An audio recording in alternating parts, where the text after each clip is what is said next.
छोड्तेन है सानो त्यो 8 इन्चीको मापले तपाईँले 8 इन्चीको एउटा छोड्तेन एउटा अब राख्नु अनि त्यसलाई नै कु सुङ थु कु भनेको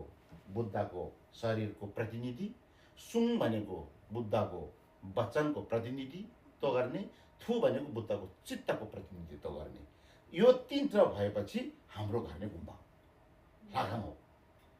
अरबको गुम्बा बनाए पनि माने त त्यति नै हो यही तीनटा हुने त त्यो गुम्बामा है केही नभएको केही छैन भने पनि मूर्ति राख्नु नसक्यो भने थाङ्गो एउटा भए पनि राख्नु थाङ्गो पनि किन्नु सकेन भने पनि आजि जस्तो यो फोटो एउटा भए पनि राख्नुपर्छ अनि फोटो पनि बुद्धकै राख्नुपर्छ भन्छ किन अहिले त शाक्यमुनि बुद्ध हो नि त मेन त होइन अब शाक्यमुनि बुद्ध मात्रै होइन अब अलिकति पैसा भयो यो अघिको पुण्य सम्बरको लागि तीनटै राख्ने भन्यो भने चाहिँ यहाँ छेगु लुङ्गु टुल्गु छेगुको रूपमा हामीले यो बुद्धको राख्यो पनि भयो बिचमा अनि लुङ्गुको रूपमा चाहिँ हामीले ठक्क चन्द्रजी अथवा यहाँ छिजनढोलमा राख्यो ठिकै हो छिजनढोलमा राख्नु पनि भयो टुल्गुको रूपमा गुरु पद्म सम्भव राख्यो भने अनि छेगु लुङ्गु टुल्गु ठ्याक्क मिल्छ यसलाई धर्मकाया सम्भवकाया र निर्माणकाया भन्छ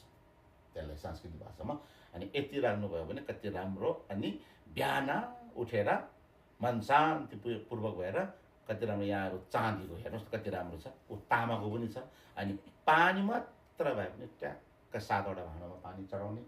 सिधा हुनुपर्छ यो दुईटा टिङहरू जोड्नु पनि हुँदैन टाढो पनि राख्नु हुँदैन बीचमा एउटा गाउँको गेडा आड्ने हुनुपर्छ यो अलिक नजोडेको हुनुपर्छ पानी भरि पनि हाल्नु हुँदैन कम्ती पनि हाल्नु हुँदैन हामीले यहाँ चिया हालेर ल्याउँछ नि त्यति हो पाहुनालाई चिया आदि त दिँदैन नि हामीले है पोख्ने गरेर त हाल्दैन ठिक्क हाल्छ त्यस्तै हो त्यहाँ पनि त्यति गर्ने अनि छप्पा फुल्ची गर्दा ऊ पराबाट यता फुल्ची गर्ने बेलुका घाम डुब्नु लाग्दाखेरि यताबाट उठाउने उठाएपछि अनि बाल्नुहुन्छ भने एउटा छेमी बाल्नुहोस् अब यहाँको वातावरण अनुसार हेर्नुपर्छ अनि कहीँ छेमी बाल्नु स्थिति छैन भने एउटा धुप बालेर अनि बिहान 3 चोटि ढोक्ने अनि 3 चोटि ढोक्ने चाहिँ मैले आखिर नै त्यो भिडियोमा मैले संक्षिप्त भनेको छ त्यहाँ कसरी ढोक्नुपर्छ भन्ने कुरा चाहिँ मैले त्यो भिडियोमा पनि भनेको छु हो त्यसो गरेर ढोकेर यस्तो अनि 3 चोटि ढोकेपछि अनि माथि फर्केर यस्तो गर्नु पर्यो अनि सोच्नु पर्यो मलम गर्नु पर्यो हामीले के गर्नु पर्यो फेरि हामीले सोच्दाखेरि चाहिँ नि मैले सोचेको काम चाहिँ पुरा होस् सबै कुरा मलाई चाहिँ राम्रो होस् र मेरो शत्रुलाई चाहिँ नराम्रो होस् भन्ने सोचिँदा भएन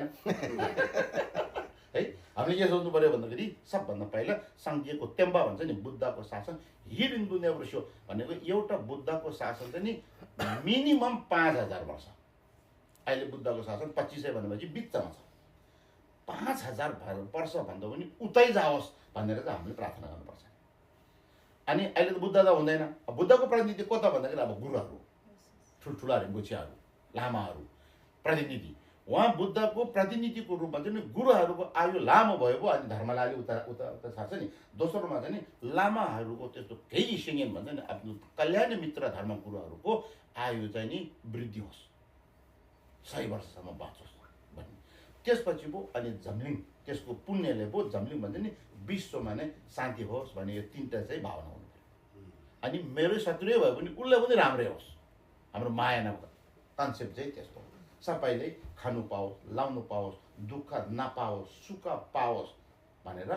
मलम गर्ने मलम गरेर मलम गरेपछि फटाक्क फर्केर जानु हुँदैन हामी मलम गरेर यसो गरेर 3 पाइला चाहिँ पछाडि जानुपर्छ हामी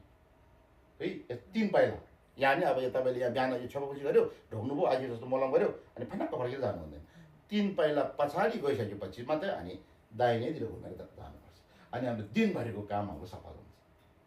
है त्यति चाहिँ तपाईँले मेरो अनुरोध छ है त भाषामा मैले संक्षिप्तमा जानकारी गराएँ अब यो